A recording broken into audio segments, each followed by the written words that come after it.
Hello, everybody, and today on This Week in Startups, we'll teach you how to get the best price on sports and concert tickets. Russell D'Souza is here from SeatGeek. He was one of the TechCrunch 50 from 2009 and brilliant entrepreneur. All that and more right now on This Week in Startups.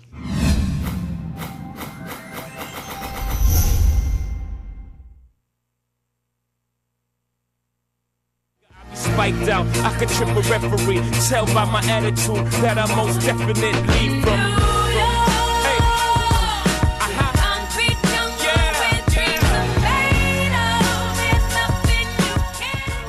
Hello, everybody. It is This Week in Startups, episode number 80. We are just 20 episodes away from our 100th episode. Can you believe it? I can. These shows have been amazing, but wow, 80 episodes, 80 fantastic guests, and I think that's about 120 hours of programs, considering how many hours we do, about 90 minutes every show. Today we're going to do a nice, tight interview show. Russell D'Souza is here. He was, well, Russell, I met you in 2009. Yep. You had pitched to be one of the TechCrunch 50. Yep. Rest in peace. Great conference. But will be relaunched as the launch conference in February of next year. You applied to the TechCrunch 50 conference with SeatGeek and your co-founder, and were accepted. Yep. Launched at, what was it, tremendously large event, and very exciting event. Fantastic. And got incredible reception, and things have been going great for you since. Yep. Before we go into SeatGeek, the product, sure. Tell me, what was it like applying to pitch at TechCrunch 50, and what was the process like? Sure. And what impact did launching at a huge conference like that have on a startup of, I think you were just two guys. Just two guys, yeah. Yeah. So when we look back at our company and the good decisions that we've made along the way, I'd say top 5 decision was to do TechCrunch 50. That's how big an impact it had. The process was pretty straightforward. There was an application that you submit. I think you submit a video description of your product, and then the second round is that they take you through a screencast. Yes. And we had a very crude product built. What you see today at SeatGeek.com is far different than what we launched with. We're big proponents of launching early, launching often, and it was, but it showcased the idea that we were forecasting how these ticket prices moved, and we're doing meta search, so we're helping people figure out what the best deals were. And then we presented. So you basically got alerted you were good enough to get the 15-minute basic pitch session. Exactly. And that would randomly be distributed back in those days between myself, Tyler, Heather, and Mike Arrington, or maybe Eric Schoenfeld, actually. Mike didn't get involved in the first rounds. Okay. Who did you wind up getting? Who interviewed you? Was it me? No, it was not. I believe it was Heather. It was Heather. Yeah. And so she saw it. She gave you some feedback. Yep. And then you made it to the second round? Yep. And I guess I probably saw you in the second round? Yep. And then the excitement must have been building then. Absolutely. What were you guys thinking? I mean, because there were 1,000 people who applied that year. Yeah, we were just honored to be accepted. We thought, when we looked at companies like Mint and the visibility that they got after launching, and we thought, if you only get to launch your company once, you have to launch it on the biggest stage possible. Right. There are so many great products on the internet that die because no one finds them. And from day one, we were pretty determined that we're not going to be one of those products. We'll build something great, but at the same time, focus on from day one how we can get found, how we can get discovered. Yeah. And TechCrunch 50 did that for us, unbelievably so. And we launched there, and we got a fantastic reception. The audience was great. We got a lot of great press. And one thing interesting that happened is that, after we presented, the audience was extremely positive, and we got a great press. But the Q&A session was a bit rougher than I think some of the other companies, and than what we expected as well. Who were the judges on your panel? So it was the most notable one, in so much as he was the most outspoken, was Paul Graham. Right. So Paul Graham was there, and then he really was the one who led the discussion. And he critiqued the business because he said, if you can forecast how ticket prices move, why would you not just buy these tickets and then sell them yourself? Why not become an Uber broker? And I remember that question, and everyone in the audience was like, "Yeah, Paul Graham is smart. Why didn't you guys think of this?" It's funny because I'll tell you right now, it's the biggest issue is the transaction costs. Right. So you buy something like stocks, right? The transaction costs are minimal, whereas if you buy a ticket, you're paying 10% as a buyer and 15% as a seller. So that's 35% round trip fees that you're paying to be buying and selling tickets on the secondary ticket market. And who gets that money? Is the 10%? The markets themselves. So StubHub, RazorGator, Tickets Now, any of these markets are going to, the way they earn revenue is by taking cuts from both the seller and the buyer. Right. And so it doesn't make sense when you look at it through that lens. Right. You're already down 35%. Exactly. It would be like buying a stock for $100, and when you get it, it's worth $65. Yeah, and it's extremely capital intensive. You have to buy tons of tickets. There's an element of risk. We looked at. So they were good. They were good. Good answers to that. Yep. But did you honestly nail the response? No, absolutely not. And that's why not. Because were you intimidated? Were you scared? Did you just have a blank? I don't believe it was happened? that. When you first build your product and when you launch a product, you think how great it is all the time. And we maybe didn't get exposed to enough really critical and really challenging feedback along the way. Right. Because we had just this is our coming out party. Right. And so everybody is cheering for you. They think it's a great idea, and they'll ask you some critical questions. But to Paul Graham's credit, I think what makes him special is that he really pushes you. Yeah. And the unfortunate part is, I think if you look at the companies that presented that year and you look at the reception that we got, we could have been one of the top 5 companies. Right. But it's funny how Paul Graham was overwhelmingly responsible for the way the other judges felt towards the company, and it sort of changes the way people. So something just like that, a twist of fate. Paul Graham comes out with a hard question. Yeah. You bungle the answer a little bit, and boom, you go from a top 5 to a middle of the pack. And top 5 in the sense that we weren't granted an honor at TechCrunch 50, but VentureBeat and some of these other publications, CNET picked us as one of the top 5 companies there. Right. So you look back on that and you reconcile it in your brain, emotionally, et cetera, as an entrepreneur, and say, well, sometimes in the game you fumble the football. I think it's a huge learning experience, Right. and I would tell any entrepreneur, make sure that you think through and really be able to answer all the challenging questions that come along. Right. And not everyone's going to ask those questions in a nice, supportive tone. They're going to challenge you and they're going to push you. And those are the people you appreciate most, no? Yeah, exactly. And when I look back on it, it was a great learning experience. And at the time, I was probably not so happy with the way that Paul Graham sort of handled it. But looking back in hindsight, I think it made us stronger.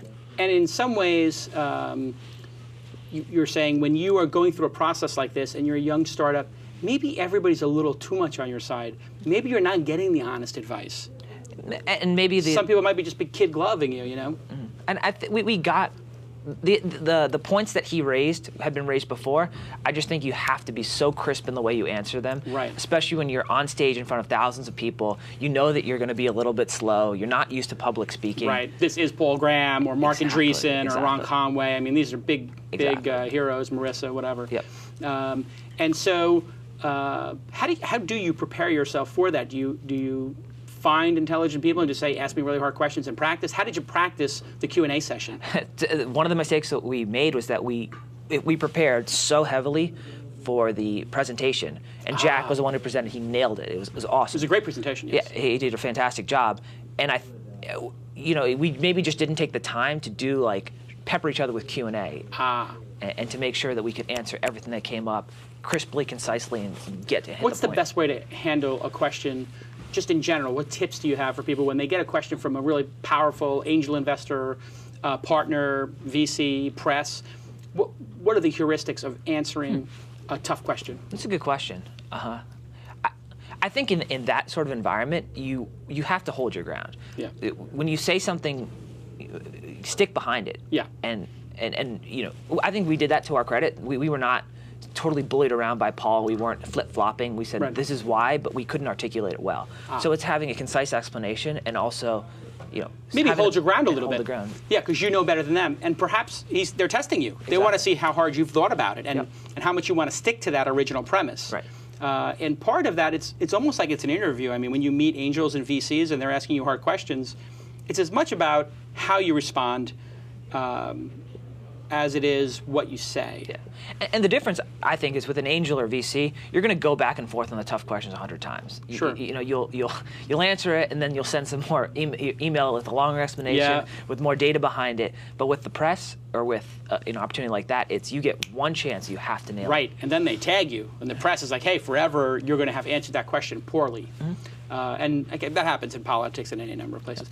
So you finish up, you've won awards. It's still two dudes. Have you raised money before that?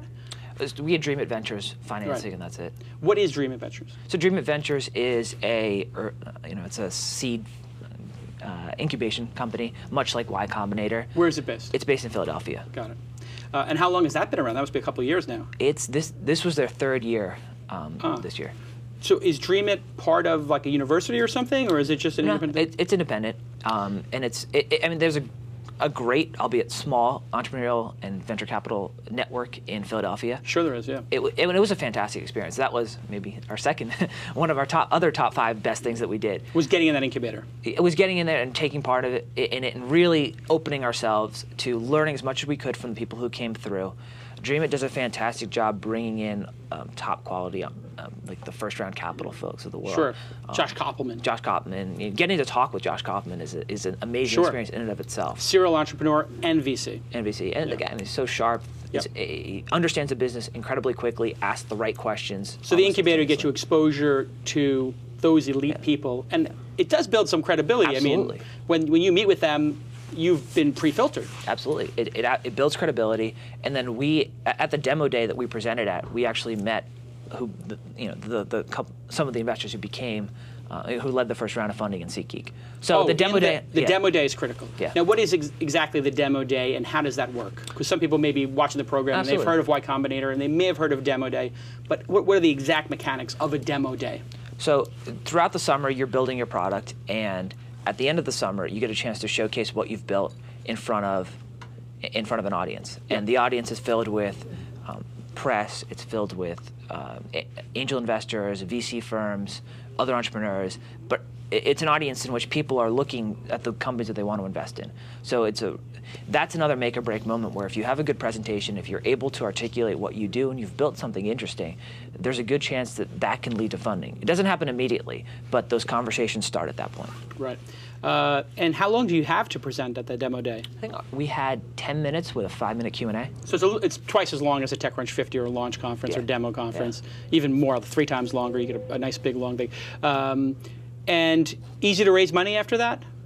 I don't think it's ever easy to raise money. Maybe today in Silicon Valley, from what I've heard. But we met our investors and we started the process, and it always takes longer than you think. And but we were happy with the investors that we had, the initial cadre of angel investors, and then afterwards we added NYC Seed and Founder Collective, and we're thrilled to have them on board.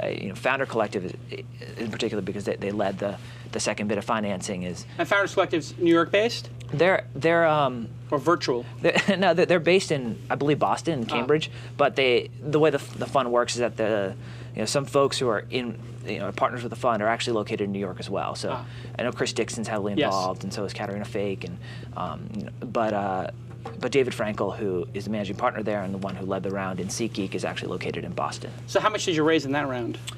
We raised $1 million. Raised $1 million. That gives you, 12, 18 months of runway? Yeah. You hire a team and you start iterating on the product. Yeah, and we had hired a team before that because we had raised $500,000 before that. Right. So we had a small team going, and now, it's funny, even though you raise all that money, the first temptation is to then blow out the team, and I think that's it's the knee-jerk reaction. We're pretty conservative in what we think we have a winning product and that we can grow quickly without having to layer on people without knowing exactly what they're going to do. So you got the $1 million in the bank, and you're thinking, I got to hire 10 people, $1 million. I hired everybody at $75,000 a pop. And exactly, and then your runway is exactly the same as it was before, which is what you don't want. So how do you spend the money quick? Because you want to go quick because you have competitors and people could copy the idea, and it is a fast-moving market. So how do you balance adding people quickly, but not spastically? I think you have to figure out what is going to immediately add value. So we knew for us, business development's been huge for us. We've been able to, we work with some content sites, and they've driven traffic to us, and that model works really nicely. And so we knew that once we raised funding, hiring a business development person was pretty key.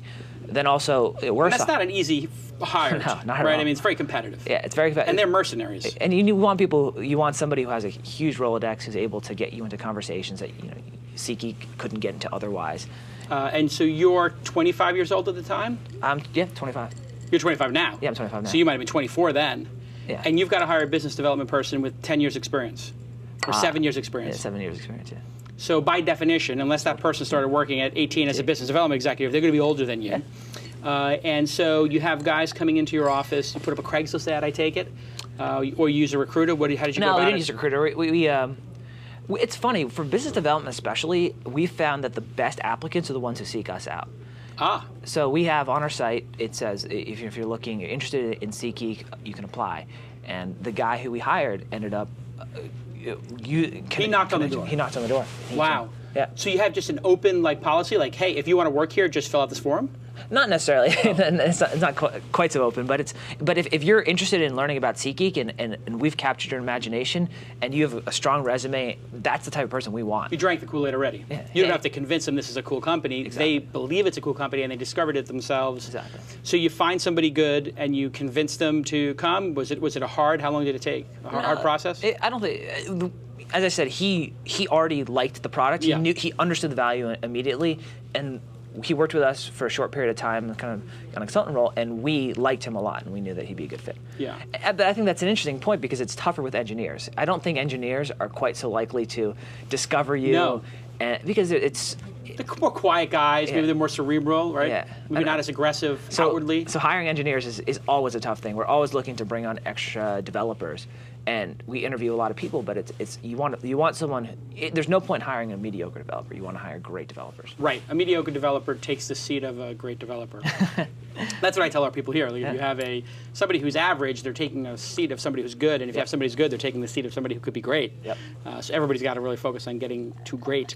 What kind of deal in the market do you have to, as a startup company, offer somebody to join a 4 or 5 person company with $1 million in the bank? Do they have to get 10% of the company, 5%, single digits, low single digits? What's the range for a good business development person today? So I don't know what the range is in general. I know that I think Mint is the one that put out some information about what early hires get in terms of salary, in terms of equity. Yeah. And you talk to VCs and you understand what typically is paid out for those early employees, and we just want to be standard. And we offered a pretty standard package. Right. So the VCs are a good place to get that intelligence. Absolutely, because they have all these portfolio companies and they do it all the time, and you can bounce the idea by them, like, this is what I think the package should be, and they come back and say, yeah, that sounds about right because these 4 other companies did the same thing.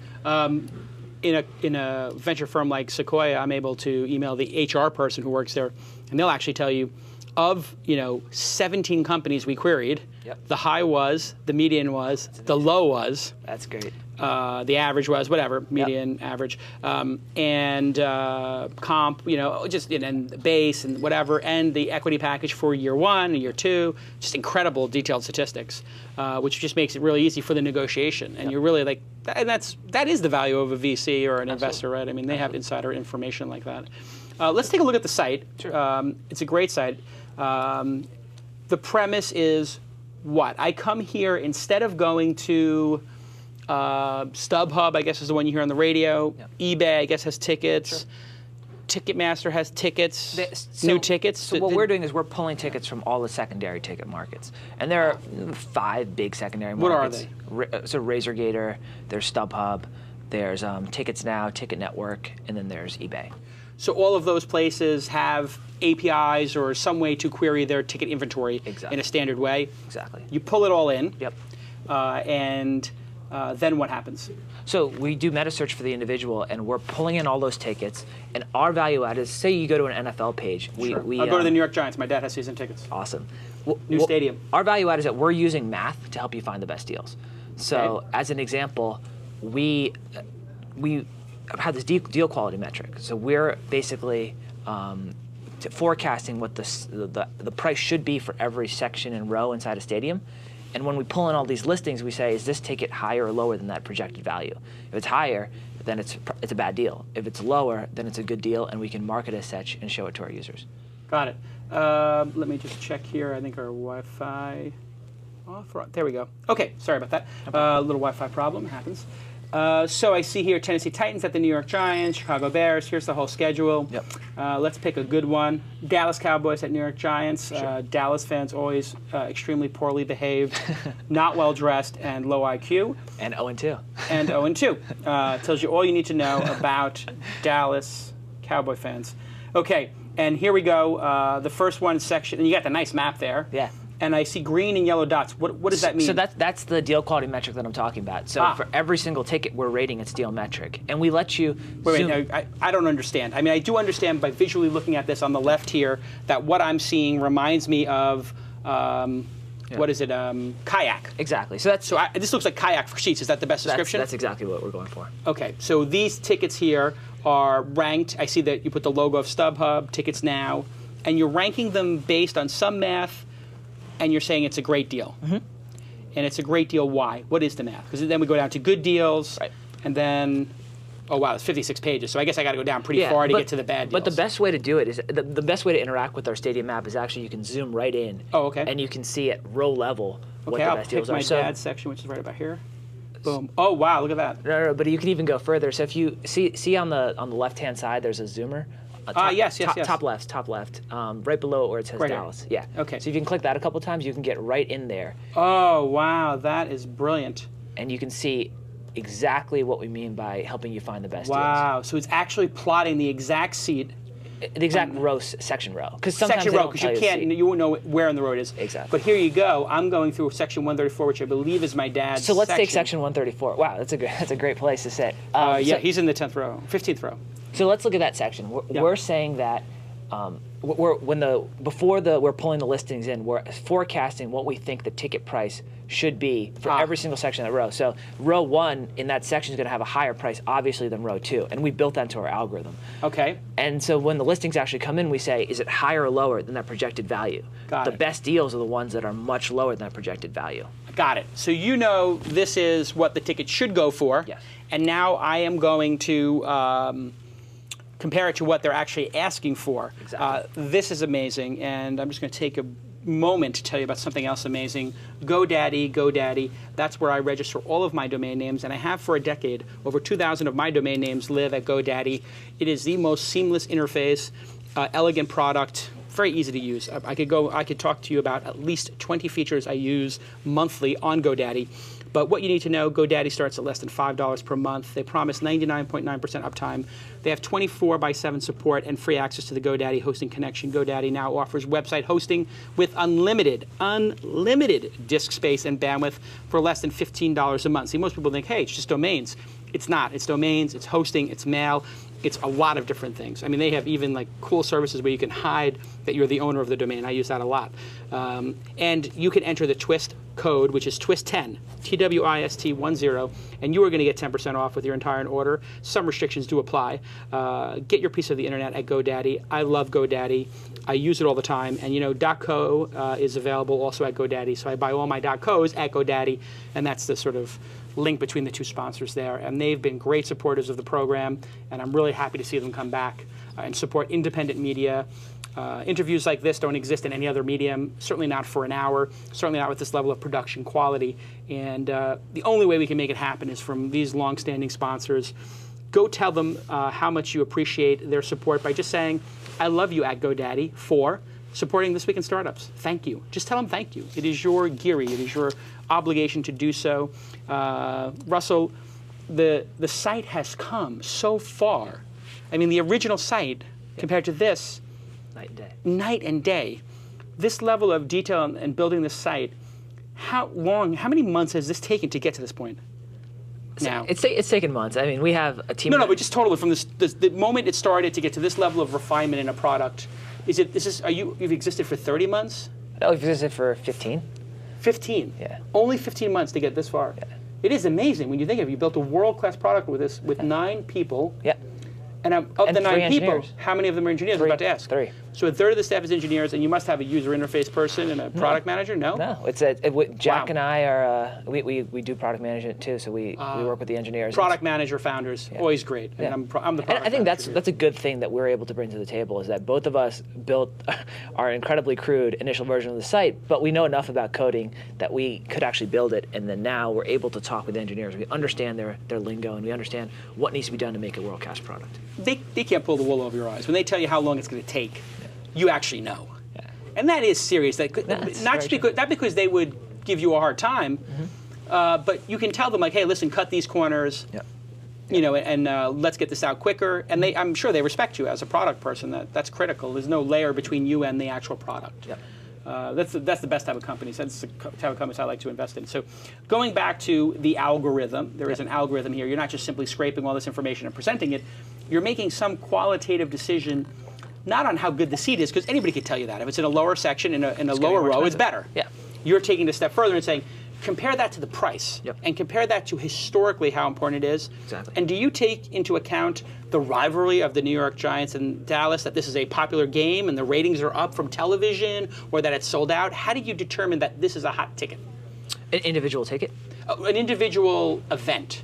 Is there an event layer of metrics? Like, Yeah, so there's really two algorithms at play here. One is the one that I just described, this deal quality metric, this way of surfacing deals in a way that uses mathematics. The second is our forecasting algorithm, which is how we tell people when is the best time to buy tickets. Right. So if you sign in, we tell you, should you buy tickets now or should you wait? Oh, to buy I see. those tickets? Yes. And that was what you presented at TechCrunch 50. Yeah, So exactly. you really have these two things working concurrently. So I might see this is a nice big green row one for $439. You believe is a good deal. Yeah. Is there a great deal, or is it just good? There are great deals. So if you zoom out, you'll see these big, and those deals on the left-hand side, if you search in order, are the best deals that are out there. Right. And so the big green circles correspond to the best deals. So great deals. So if I find a really big green circle here. So you can drag the map around. I'm sure you'll see one. Whoa. Oh, there we go. Look at this. Section 234. You got 4 of them up there. Yep. And I guess it's because it's a smaller type of section, perhaps, because it's doing the same thing at this section. So that's sort of like some intelligence you have there, that this is at $413 is a great deal. And $853, a good deal, et cetera. How well does the algorithm work, honestly? And how long did it take to sort of get it to, if you were to say there's a perfect algorithm that gets it right 100 out of 100 times, and when you started it was getting it right half the time? I don't know. So the forecasting, how do you look at it objectively? So the forecasting algorithm was the one that we launched with, and we were about 72, 73 to 75% accurate, depending on the event type. So you'd know 73% of the time Is it that it gonna was rise going or up fall? or Yeah. rise or fall. Yeah. So that's pretty amazing. Yeah, and then and now it's up at 80%. So Right. it's definitely gone up. There's a limit there. You can't, if A-Rod's going for a 600th home run, ticket prices are going to rise in a way that we can't quantify. Right. It's hard. You can't build that sort of stuff inside your model. Yeah, if there's a fight at one game and it's the game after there was some big fight in the NBA, it's going to be like, oh my God, last time, Yep. Kobe Bryant punched this person. Exactly. It's not going to be in the algorithm. Exactly. So we're looking at things like team performance, weather. We're looking at So day of the record week. plays into it. Yeah, absolutely. Team performance is huge. So if you have 2 teams that are undefeated, Yep. boy, that ticket price is going to go up. Well, interestingly enough, maybe not. So let's look at the NFL, Explain. for example. If a really good team is the away team and they're playing and they're coming to your stadium, you would think ticket prices would rise over time, when in fact the opposite occurs. Where a really good team is the away team, ticket prices will drop leading up to the game. And so we don't think of, you can rack your brains trying to think of reasons why it happens, and our explanation, which may or may not be true. Capitulation on the person who owns the home tickets? No, I think it's because when you start off and you see a schedule at the beginning of the year, you circle the games that you really want to go to. Say Dallas Cowboys. Yeah, my dad does this. Right, you say this is going to be a good game because this team is awesome. When Lakers come to town, I want to see it. Of course. But as you get closer to the game, there's less impulse decisions. People have already bought those tickets. Right. And so the ticket price has nowhere to go but down. Right. So people have committed, therefore the supply-demand ratio is a little bit off, perhaps. Yeah. The supply is unnaturally low, perhaps. I think the supply may even be, it's just the demand isn't what it is. Demand isn't what it is. The people who have the demand made the decision early. Already, and they already bought their ticket. I see. So it's like the second weekend of a movie or something like that. It's like the second weekend of Twilight. Well, all the Twilight fans went the first weekend. Yeah. So it's going to have a massive drop-off weekend, too. Exactly. But if it was a movie that maybe nobody knows, maybe the second weekend is bigger because word of mouth spreads. Exactly. And you're figuring that out in some qualitative way. What else have you learned? What's the key factor in NBA games? Is there a key factor? It's different by every single event type. Yeah. I think team performance is huge. Right. And it manifests itself differently. Every team has its own effects, so we model those in as well. So the Lakers tickets are going to move differently than the Celtics tickets. Got it. Day of the week, time of the game, all these things do. Day of the week and time of the game. So if you wanted to get the best deal, is it during the week? Like if you have a Yankees game at 1 p.m. on a Wednesday, that's the best deal? Best day to see baseball games is a Tuesday. Tuesday night is just, I'm not talking about how they're moving over time. I'm saying objectively the cheapest price for baseball games is Tuesday night. And that's because I guess it's the middle of the week. Who wants to go on a Tuesday night? You got the whole week. You got to get done. You want to go Thursday or Friday? Sunday and Saturday are the two hottest days to see baseball. For baseball. Yep. Is there a trend? Is there a similar trend for other sports like the basketball? Because basketball's every day. I'm not sure. So football's different because there's only games on Sunday and Monday. And now you know why Paul Graham said, "Hey, why don't you keep all this information for yourself?" But you wanted to do something actually, frankly, bigger. I mean, I agree. Totally. Who wants to be like a mega broker? I mean, that's kind of a smarmy kind of thing anyway. I think you can look at the success that Faircast, which is the company that Bing bought, which we patterned ourselves after, has had. And, I mean, it's hard to say that a company that sold in 2 or 3 years for $115 million, that's a big exit, and there's a chance that we can do something very similar because unlike the airline travel space, which is congested as humanly possible, our space is wide open. Right. There's no one doing what we're doing to the level that we're doing it. And we do. I mean, there are companies that are starting to aggregate tickets, but no one except for us and there's a company on the West Coast that has any sort of traction. It's these are some difficult tasks. I see here that you're also doing seats for things like theater. Yep. So here is the Lion Ticket, the Lion King in New York at the Minskoff Theater, and. Harder to get information about this? Yeah, theater is definitely. you haven't figured this one out yet. For example, concerts are really tough because every single concert venue, every single time an artist comes to town, they may configure the venue differently. So when you go to a Boston Red Sox New York Yankees game, that venue is always going to look the same. But then when Shakira comes the next week to Fenway, she may configure the stadium totally differently. Right. So you have to draw a new stadium, and that's a so this detail level that you have now at all the NFL that obviously you got ready for this season, you haven't gotten to yet for say theater tickets, but you do have it for Lady Gaga here. I see. Right here, exactly. Wow. So here's the Lady Gaga map. Yeah. And is she the hottest ticket now today? For music, she is, yes. Yes. And so I can check out. $200 a pop, I think. Yeah, but looks like $600. And so these red ones, these are bad deals. Yeah. So. So everything. I mean, basically, you're saying her tickets are overpriced. In some way. Yeah. So, one thing is, I was going to mention. I forgot. Well, what am I seeing here? $1,500. I mean, why would the algorithm say these are all bad? Is it because there's other nights that you can go see her that you get a better deal, or is it that this is just way overpriced concerts? Yeah. So for concerts, actually, the new deal metric that we've developed is rolled out with the new maps. These are old maps, and you can see that it's low price to high price. So this is what we're such huge proponents of build something quickly and then layer on the complexity. So this is your 1.0. 2.0 is the one we saw for the Giants game. Yeah. So this is just showing you, my God, the highest price tickets are the ones right off of the stage, obviously, right. And the cheapest ones are over here. And here's what's really nice is the availability. Right. So it's a good start, and I think it's that this looks nice and can help a lot of consumers. But we want to be a game-changing product for people to shop for tickets. Yeah, and people are spending on our site, upwards of $300 every single time they buy tickets. 300. Yeah. Wow, that's the average ticket. Average transaction. So average transaction. Because so people buy 2.4 tickets on average. 2.4. I guess they're bringing a kid with them. Yeah, or 0.4. 0.4 human. So, $300, pretty high price, and what you just get the affiliate revenue? Is that what happens? So we have deals with all the different providers. We make between 8 and 14%. 8 and 14% of the ticket price? Yeah. Wow, that's extraordinary. I mean, for an affiliate, it's much bigger than the airline space. Yeah, the airline space is peanuts. It's like 1-2%.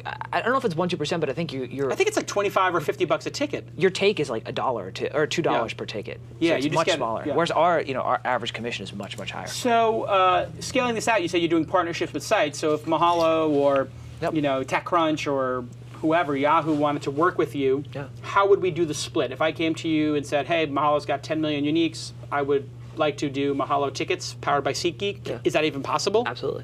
And it would be framed experience or something? What would it be? So the way we do it is that we've done it so far, and some of our partnerships include, you brought up Yahoo. If you go to any of their baseball or sports pages, you'll see a buy tickets link that goes to our site. And it's a revenue share. So we convert the user, and then afterwards we pay our affiliate a certain percentage. So it's an affiliate of an affiliate program.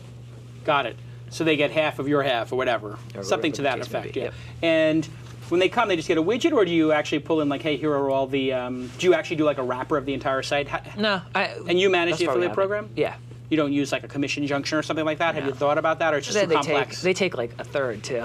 Really? So they take a lot of money when you use commission junction. And our affiliates, you know, we have some large affiliates that I think they appreciate the fact that it's done by us, that we can give them custom reporting anytime they want. We're always, you know, willing to break things down for them and help them understand how they can do better.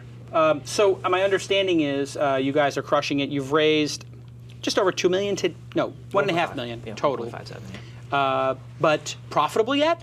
Not profitable yet. Not profitable yet. You know, it's like any web, or not like any web startup, but we're in a position where we could be profitable if we wanted to. Right, but you're in growth phase. What's the point? You know, like we want to be a huge company. We want to be the go-to place for people to shop for tickets, and that's a broad enough goal where it makes sense to sort of push back the idea to be profitable. Right. With the Faircaster getting bought by Bing, your investors must be thrilled and thinking, we're next. What is the gamesmanship happening inside of SeatGeek right now in terms of, do we raise a power $10 million round and buy television commercials and radio commercials, or do we just build this incredibly efficiently, show a little bit of profitability and show how great our tech team is and double the size of the tech team and then sell to Microsoft because they want to buy engineers? Is that the discussion? We want to be, we don't even think about acquisition. So we think Wait, come on. Everybody thinks about acquisitions. I mean, are you like some independently wealthy guy? I mean, are you a billionaire already? We don't focus on it in the sense that we don't want to build something with the hope of flipping it. You know, I want to build something that it's going to be profitable. Right. And But you've done that already. I mean, you know this can be profitable, and Faircaster made it profitable. So you must, as an entrepreneur, be thinking, is this time to start thinking exit, or is it time to start thinking doubling down? I mean, there must be a discussion like that on a board and founder level when you guys are having dinner. I guess the distinction I would make is that the doubling down doesn't have to be the tried and true, like, let's buy tons of media. And that's, you know, that's what a lot of companies have done. They'll raise that, you said, $10 million round, buy lots of media, and that's how we're going to get traction. I think there's other ways you can get more viral. You can figure out other ways to grow that are more cost effective that accomplish the same thing. So we're absolutely in the double down stage where we want to, we're only focused on how we can get more users, we can get our brand out there, but there's more creative ways you can do that beyond media. So how you execute it is the issue. Right. You guys do need to go big because you think, wow, the people who are Faircaster, and you got to think about competitors. If Faircaster could build it for fairs, they must be looking at what do we do next, and Microsoft must be thinking, if this is, you know, that's the center of their ad campaign is Faircaster now. I mean, it's amazing. How do you think about competition? Does it keep you up at night? No, a little bit? I really think that we have a product that is truly, you know, when people use it, they're amazed. And that's an important thing to have people touch it and love it. Right. So mission accomplished there. Right. And I think also a lot of the value that we add is around the historical data. So we have all this data that we've collected that enables us to make these predictions. And if you think about who's really going to dive into something like this, maybe a search engine like a Google or someone like that starts to think about, okay, maybe I want to create a vertical search engine for tickets, but they're first going to make one for flights. And that's going to happen pretty soon, I imagine. Yeah, with that purchase of the flight information. But the differentiator and the barrier to entry is the data. So they could build a meta search engine, but can they build a great meta search engine that helps people find deals in a way that no other site can? Yeah. No. And what do you think is the driving force for people when they come? Do you think it's Faircaster, or is that sort of like a hook, or is it just the UI and how beautifully arranged this is? I think that's what it is. It is the UI, isn't it? It's that people. I know from experience. I used to buy tickets all the time on the secondary market, and that's the impetus of why we created SeatGeek. You just like to go to games. I like to go to games. I used to live in Boston. Like to go to concerts, and always felt like everything sold out in Boston. Right. And so you'd have to go to the secondary market, and I'd always feel like you'd buy tickets from anywhere, from eBay to some of the different sites themselves. You'd feel ripped off. You feel like, I wish I knew more about this ticket. And also the time it takes. You have to visit 5 sites 5 times, 25 visits. So if I could just remove people from feeling ripped off and I make them feel good about spending an average of $300, then our mission's accomplished. And so that's what we want to do. So it's almost like the security and the clean interface and just some level of, I'm going to protect you from getting ripped off.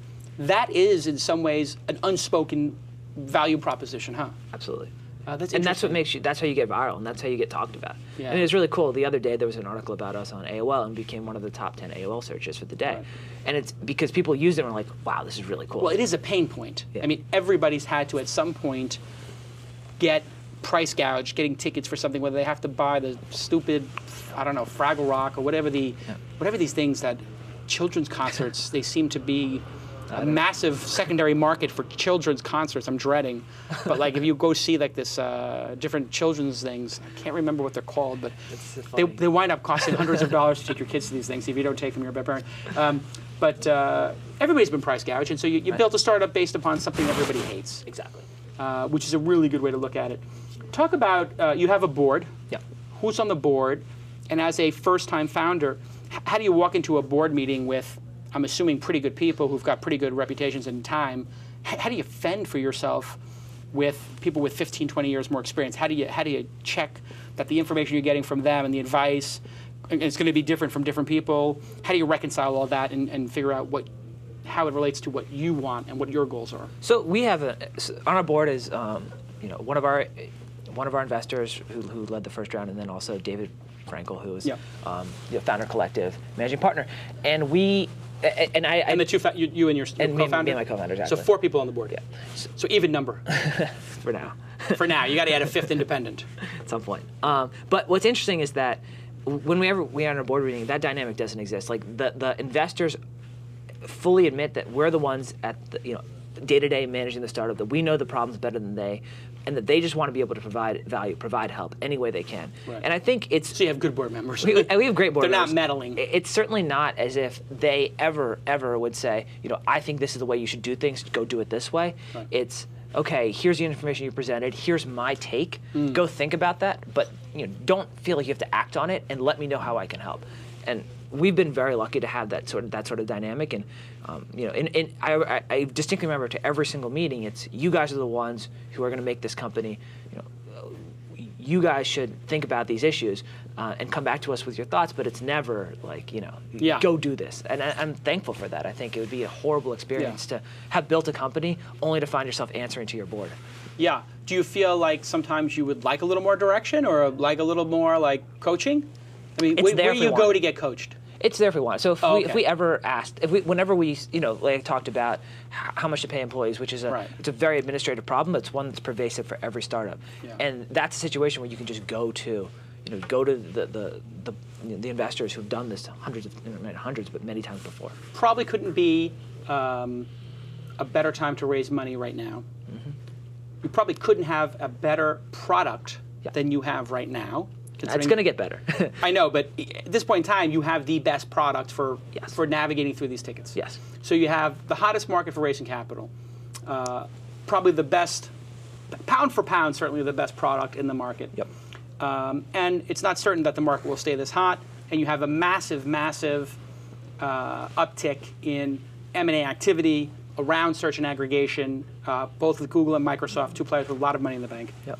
What are we going to see next? Are you going to raise another round? What are the chances of another round happening imminently? How are you thinking about that? And how do you keep running the company when you have to go raise money at the same time? It's a couple questions. It's really hard, as you know, to raise money while running things. It's a distraction. You're thinking about it all the time. Yeah. We have enough money where we're confident that we can get to profitability. Yeah. The runway is 18 months. We can get to. We can be a huge company by then. You're just wildly frugal. Yeah, and we are able to accomplish things. The thing I love most about SeatGeek is how scrappy we are. Yeah. That we have, with very little amounts of money, we always seem to make things happen. And there's a great quote by who's Melissa, the woman who's the head of product at Google, where she talks about how creativity. Marissa Mayer. Yes, she talks about how constraint breeds creativity, and that's what it is, right? Yeah. When you have very, very obvious obstacles, which we are a tiny company with only a few employees and a very relatively small amount of money, that it forces you to be creative, and I never want to take that away from us. I think that's what makes us successful. And Jason Calacanis says raising a large amount of venture capital leads to doubling your engineering staff, getting Ariane chairs and a private chef, which Google has all of those in big quantities. Russell, you've been a great guest. Thanks for being on the program. Continued success. Everybody go try out SeatGeek.com. The next time you have a need for tickets, I guarantee you'll find this experience delightful and a lot less frustrating than trying to negotiate with 4 guys on the corner of 33rd Street and 7th Avenue trying to get Knicks tickets when they're in the playoffs next year beating the Miami Heat. And they're probably counterfeit. I can tell you a story, which we have to wrap with, which is a guy with his kids from France or somewhere, he had an accent, and I'm going to I have Knicks tickets. I got season tickets when I was living in New York. I go. He walks up. The guy tells him these tickets are no good. They're counterfeits. The guy starts crying. He just spent $500-600 taking his kid to the Knicks game. Right. I have 2 extra tickets. I gave him the 2 extra tickets. Ah, that's nice. I just happened to have 2 extra tickets, and I couldn't get rid of them, and they were like all the way up in the nosebleeds. Somebody had given me like their 400s, and I was like, these are worth like $25, and I was trying to give them away, but the game was starting. Right. It happens to be there, and I just said to the guy, here you go, boom. So just happened to be luck. If you want to call into the show and have a question for Jason, that would be me, and you have a question, or you have a company to pitch, you can just email askjason@thisweekin.com. Reminder, the launch conference is taking place February 23rd and 24th. If you check in to 10 shows and just say, I want to attend the launch conference, pound twist on your Twitter, and in the chat room you will get to come for free. We're going to limit that to the first 100 people who reach that benchmark. Thank you to GoDaddy, GoDaddy.com. Use the twist 10. Use the twist 10 code and you get 10% off. And we're going to pick somebody at random between this show and the next. If you buy a .co domain on GoDaddy, I will pay for your domain and just tweet that you bought it, and we will respond back. We're going to just pick one person. It's not going to be everybody who buys a domain name. And we will see you next time on This Week in Startups. Spiked out, I could trip a referee. Tell by my attitude that I most definitely from.